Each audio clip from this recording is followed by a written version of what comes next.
Frequency की जो molecule radio frequency पे रेजोनेंट दिखाते हैं उनकी एक अलग फ्रीक्वेंसी होती है, या वाइब्रेशनल में हम कह सकते हैं कि जो एटम्स होते हैं वो इक्विलिब्रियम जो पोजीशन होती है उसके रेस्पेक्ट में वो वाइब्रेट कर रहे होते हैं, तो इनकी सबकी एनर्जी अलग होती है।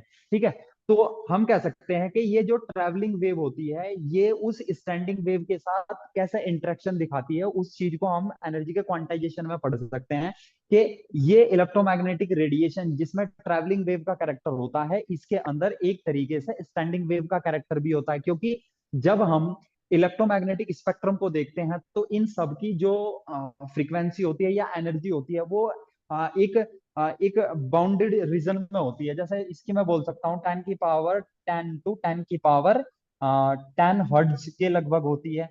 माइक्रोवेव की अगर मैं बोलूँ तो 10 की पावर 10 से 10 की पावर 12 हर्ट्ज के इक्वल होती है, ठीक है ना। और अगर आईआर की बात की जाए तो ये 10 की पावर 12 से 10 की पावर 14 हर्ट्ज के इक्वल होती है। ये जो यूवी विजिबल स्पेक्ट्रोस्कोपी में 10 की पावर 14 से 10 की पावर 16 हर्ट्ज के इक्वल होती है। जो एक्सरे होता है हमारा वो होता है 10 की पावर 16 टू 10 की पावर 18 हर्ट्ज, ठीक है ना। और ये जो गामा रे होती है ये होती है 10 की पावर 18 टू 10 की पावर 20 हर्ट्ज। ये तो ये चीज हमें ये दिखा रही होती है, ये जो एनर्जी है ये जो रीजन है ये हमें ये दिखा रहे होते हैं कि इलेक्ट्रोमैग्नेटिक रेडिएशन जिसको हम ट्रैवलिंग वेव बोलते हैं उसके अंदर स्टैंडिंग वेव का कैरेक्टर भी होता है। और जब इसके अंदर स्टैंडिंग वेव का कैरेक्टर होता है तो ये जो हमारा मोलिक्यूल होता है या कोई एटम होता है जिसके अंदर स्टैंड ओनली केवल स्टैंडिंग वेव का कैरेक्टर ही होता है, क्योंकि उसके जो एनर्जी लेवल होते हैं वो क्वांटाइज्ड होते हैं। तो क्वांटाइज्ड एनर्जी लेवल होने की वजह से उसके अंदर स्टैंडिंग वेव का कैरेक्टर आता है। और ये जिसके अंदर ट्रैवलिंग वेव का कैरेक्टर होता है ये एक पर्टिकुलर एक एक अलग अलग रीजन की जो फ्रीक्वेंसी होती है उन पे एब्जॉर्ब करती है। तो हम कह सकते हैं कि ये भी एक तरीके से स्टैंडिंग वेव का मतलब स्टैंडिंग वेव का कैरेक्टर को शो करती है। इसी वजह से हम क्या देखते हैं कि अलग अलग रीजन में मॉलिक्यूल्स के साथ में अलग अलग स्पेक्ट्रम को देखा जाता है या अलग अलग रेजोनेंस देखा जाता है, ठीक है। जैसे मैं बताना चाहूँ कि रेडियो फ्रीक्वेंसी के अंदर जो हम देखते हैं वो पर्टिकुलरली हम इस चीज का मेजरमेंट करते हैं कि यहाँ पे इन्वर्जन होता है। जो हमारे न्यूक्लियस होता है या इलेक्ट्रॉन होता है उनका इन्वर्जन होता है, उसके इन्वर्जन होने का कारण hello yes yes, very good. हाँ उनके इन्वर्जन होने का कारण ये होता है। जैसे मैं बोलना चाहूँ कि मेरे पास में कोई इलेक्ट्रॉन है या मेरे पास में कोई न्यूक्लियस है, ठीक है। वो एक टाइनी पार्टिकल का मतलब जो टाइनी पार्टिकल होता है ना वो भी एक टाइनी पार्टिकल की तरीके से होता है, यानी कि वो भी एक तरीके से मैग्नेट की तरह काम कर सकता है। जब वो एक तरीके से मैग्नेट की तरह काम कर सकता है तो इलेक्ट्रोमैग्नेटिक रेडिएशन के अंदर भी इलेक्ट्रिकल और मैग्नेटिक फील्ड होते हैं। तो इसका जो मैग्नेटिक फील्ड होता है यहाँ पे जो इलेक्ट्रॉन्स होते हैं और प्रोटॉन्स होते हैं उनके द्वारा जो डेवलप मैग्नेटिक फील्ड होता है इन दोनों के बीच में इंटरेक्शन होने की वजह से यहाँ पे क्या देखा जाता है कि inversion off spin off electron and proton, यहाँ पे इन दोनों के बीच में इन्वर्जन देखा जाता है। और पर्टिकुलरली इस चीज को हम दो स्पेक्ट्रोस्कोपी की हेल्प से पढ़ते हैं, एक होता है एनएमआर और दूसरा होता है ईएसआर। ये पर्टिकुलरली हम इसके अंदर पढ़ते हैं। जब और अगर मैं इसकी वेवलेंथ की बात करता हूं तो इसकी वेवलेंथ 10 मीटर से 1 सेंटीमीटर के समथिंग होती है। और अगर इस रीजन की एनर्जी की बात की जाए तो एनर्जी होती है 0.001 से 10 जूल पर मोल। ये इसकी पर्टिकुलर एनर्जी होती है इस रीजन की, जो कि केवल और केवल मैं बोल सकता हूं कि रेडियो रेडियो वेव की ये रेडियो वेव का रीजन होता है। सर 2 मिनट के लिए वीडियो को पॉज करेंगे सर। यस यस, कोई नहीं। सर मैं जरा मार्कर लेके आ रहा हूँ सर, दूसरे वाला ना। ठीक है, okay. Okay sir, okay 2 minute के लिए सर। ओके।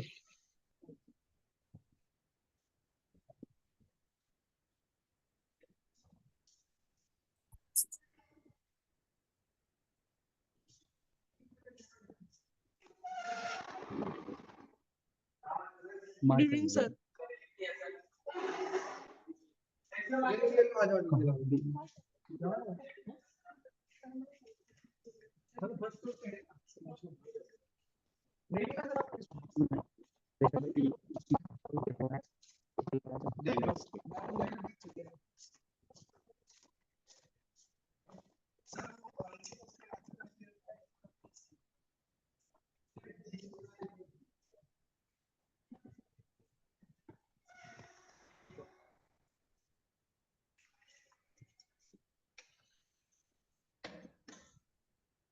जी सर, अब स्टार्ट कर सकते हैं sir. Yes yes carry on.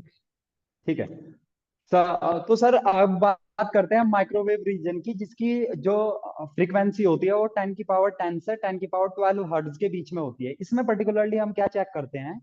इसमें हम पर्टिकुलरली ये चेक करते हैं कि जो हमारा डाइएटमिक मॉलिक्यूल होता है, सपोज किया वो HCl है, हमारा डाइएटमिक मॉलिक्यूल है और HCl है, उसमें हम क्या देखते हैं कि ओरिएंटेशन देखते हैं, ओरिएंटेशन ऑफ मॉलिक्यूल, जिसकी वजह से हमें क्या मिलता है? परमानेंट डाइपोल मोमेंट, जिसकी वजह से परमानेंट डाइपोल मोमेंट मिलता है। ठीक है ना? तो माइक्रोवेव में हम क्या देखते हैं? ओरिएंटेशन ऑफ मॉलिक्यूल को देखा जाता है और इसमें हमें परमानेंट डाइपोल मोमेंट मिलता है। ठीक है ना? इसमें हम जो पर्टिकुलरली जो स्पेक्ट्रोस्कोपी पढ़ते हैं वो रोटेशनल स्पेक्ट्रोस्कोपी होती है, और इसकी जो वेवलेंथ की अगर बात की जाए तो वो 1 सेंटीमीटर से 100 माइक्रोमीटर की इसकी रेंज हुआ करती है। और अगर मैं एनर्जी की बात करता हूँ यहाँ पे, तो एनर्जी इसकी वो 1000 जूल पर मोल के इक्वल होती है। ठीक है ना? इसमें हम ये चीजें मतलब डील करते हैं। ठीक है? और अगर सर इसका, अगर इसका सपोज किया, यहाँ दिखाई दे रहा है ना सर? ठीक है? और अगर मैं इसका ये मतलब इसका ये अगर ये इसको बोला जाए vertical, vertical dipole component, vertical dipole component versus vertical dipole component versus frequency के टर्म में अगर मैं उसको अपलोड करना चाहता हूं, तो सबसे पहले मुझे ये देखना पड़ेगा कि जो ये मॉलिक्यूल है इसके ऊपर पार्सली पॉजिटिव चार्ज और इसके ऊपर पार्सली नेगेटिव चार्ज।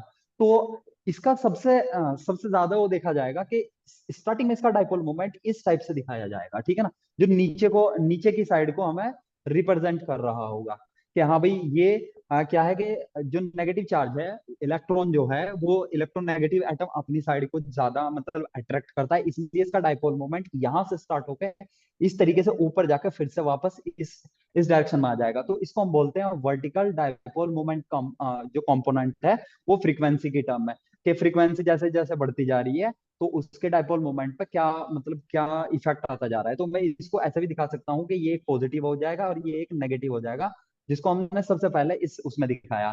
ठीक है? तो जैसे ही हम इसका ओरिएंटेशन देख रहे हैं तो ये यहाँ पे क्या कर रहा है कि जो रोटेशनल स्पेक्ट्रोस्कोपी होती है उसमें कोई भी डायटोमिक जो मॉलिक्यूल होता है वो अपनी सेंटर ऑफ ग्रेविटी के अबाउट रोटेशन कर रहा होता है। ठीक है ना?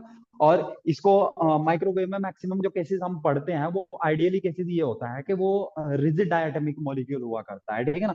तो जैसे ये मतलब इस उसमें जाएगा तो इसका जो डायपोल मूवमेंट है वो यहाँ से स्टार्ट होगा। ठीक है? तो ये जब भी ये इस डायरेक्शन में घूम रहा होता है तो अब ये कुछ ऐसा हो जाएगा कि ये इस टाइम ये इसको मैं ऐसे करके दिखा देता हूँ सर। इसी के इसमें तो ये यहाँ पे पॉजिटिव है और ये यहाँ पे नेगेटिव है। ठीक है ना? ये यहाँ पे ऐसा आ जाएगा। ठीक है? तो जैसे ये ऐसा आएगा तो नेगेटिव इधर आएगा और पॉजिटिव इधर आ जाएगा। ठीक है? तो यहाँ पे क्या होगा कि ये इसका डाइपोल मोमेंट इस पॉइंट को रिप्रेजेंट करेगा। ठीक है? अगेन ये क्या होगा, ये इस डायरेक्शन में आ जाएगा क्योंकि इसका जो नेगेटिव पोल होगा वो ऊपर की साइड चला जाएगा, पॉजिटिव पोल नीचे की साइड में आ जाएगा।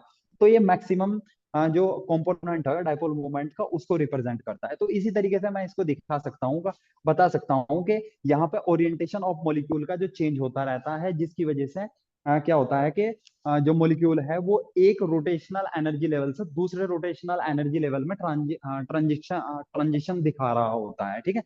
बात करते हैं IR स्पेक्ट्रोस्कोपी की। जो IR स्पेक्ट्रोस्कोपी होता है उसकी जो फ्रीक्वेंसी की जो रेंज हुआ करती है वो 10 की पावर 12 से 10 की पावर 14 हर्ट्ज के बीच में हुआ करती है। इसमें क्या होता है कि जो मॉलिक्यूल होते हैं, hello, yes yes carry on. जो जो मॉलिक्यूल हुआ करते हैं क्या होते हैं कि अपनी जो इक्विलिब्रियम पोजीशन होती है ना उसके अबाउट वो वाइब्रेट कर रहे होते हैं। वाइब्रेट जब कर रहे होते हैं तो इसमें जो हम इस चीज को मतलब रियलाइज करते हैं कि मतलब वो किस तरीके से वाइब्रेट कर रहे होते हैं, तो इसमें हम सबसे पहले देखते हैं कि उसके जो वाइब्रेशनल एनर्जी लेवल्स होते हैं वो चेंज हो रहे होते हैं, ठीक है ना। वाइब्रेशनल एनर्जी लेवल्स जब चेंज हो रहे होते हैं तो मैं इसमें इसकी जो फ्रीक्वेंसी की, या इसमें ऐसा लगेगा वाइब्रेशनल एनर्जी लेवल लेवल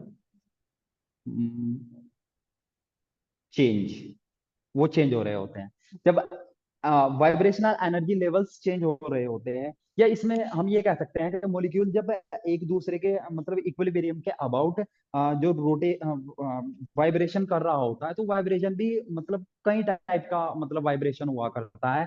जैसे मैं अब बोलना चाहूँ कि सिमेट्रिकल वाइब्रेशन है, एसिमेट्रिकल वाइब्रेशन है, ठीक है ना। तो सिमेट्रिकल जो वाइब्रेशन होता है उसमें जो मॉलिक्यूल होता है उसके अंदर कोई डायपोल मोमेंट चेंज नहीं हुआ करता। तो डायपोल मोमेंट ना चेंज होने की वजह से वो आईआर इनएक्टिव हो जाते हैं, ठीक है।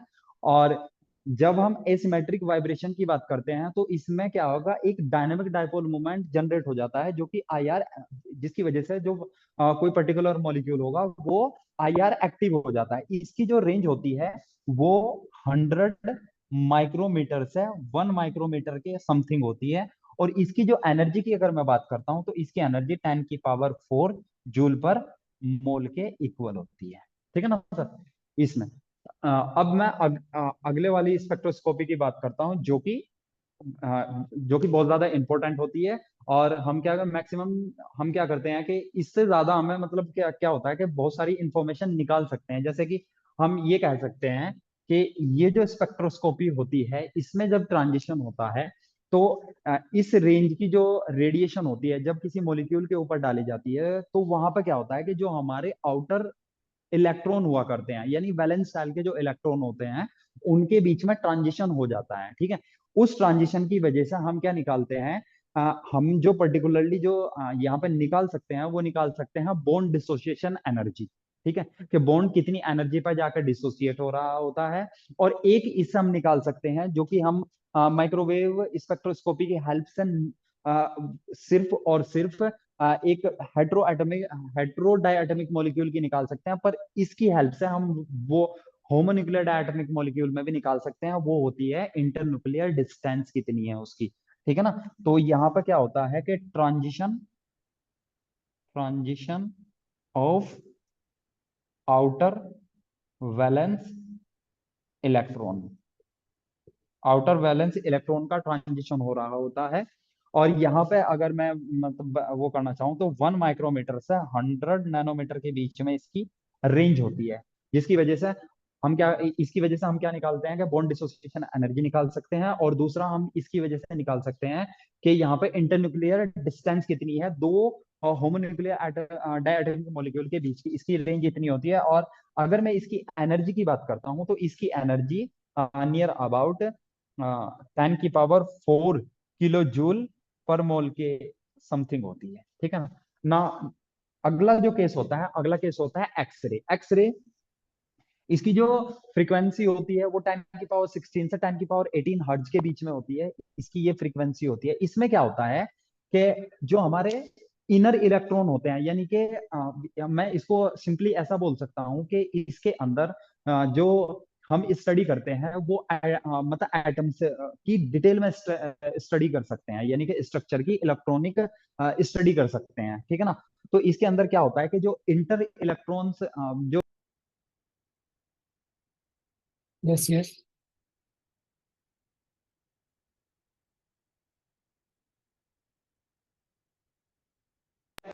इलेक्ट्रॉन का ट्रांजिशन होता है इसके अंदर, जब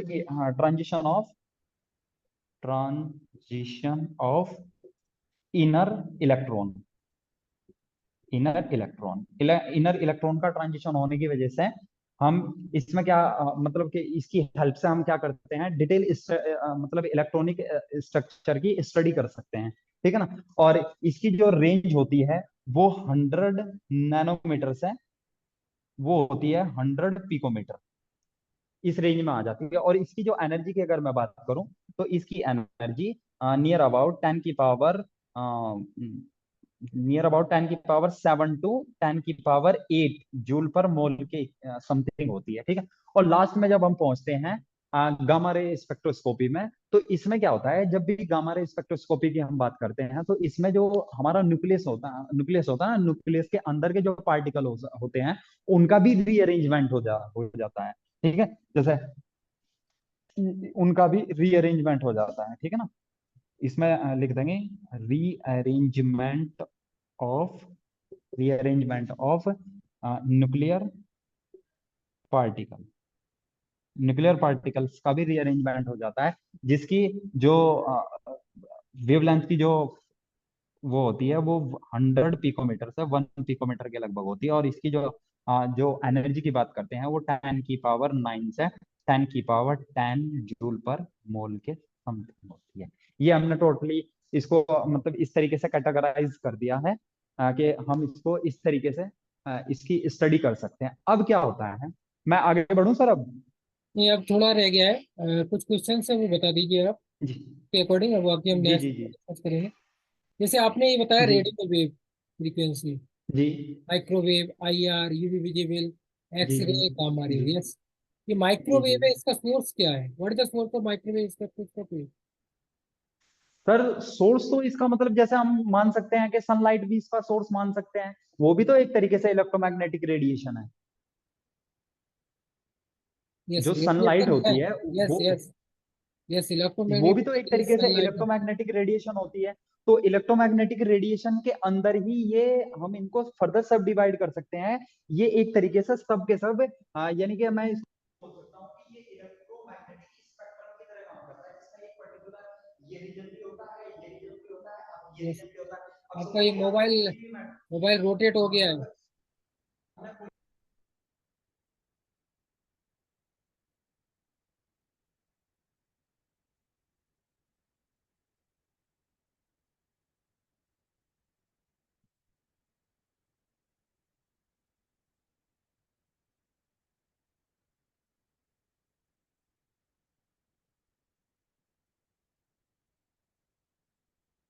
हेलो।